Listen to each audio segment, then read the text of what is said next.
Thanks, Simone. Carissa Toms came off the court. She held 2 fingers up to me and I said, she said 2, we won 2. Great work. Yeah, it was good. We again had a fairly slow start, which is something that we really wanted to work on tonight. But we don't want to peak too early, so we're sort of, you know, trying to build on every game from now on.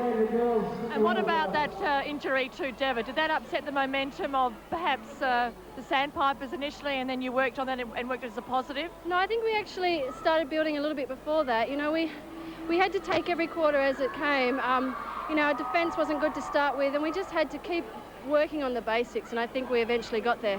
It really was a 30-minute game as such, because your first 30 was very slow. It seemed to be quite messy as your defenders brought the ball down. Yeah, it was. You know, we've really got to work on our timing. As I said, the basics just aren't working for us. So, you know, we've really got to go back to the drawing board at training and perhaps pick up our intensity at training and just work on those simple things, because, I mean, that's what's losing us our games.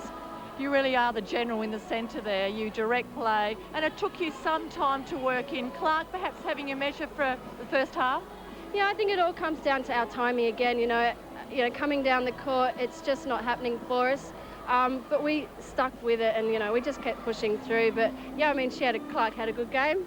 But, you know, we came up with the 2 points, which is what we were after. Morgan had a great game too. I mean, you really looked to her to shoot those goals for you. Yeah, she's finally got her confidence back, which I think was perhaps lacking in a few other games. But, you know, she shot brilliantly tonight. And Olivia at goal attack also was quite strong. Well done, Carissa. And I hope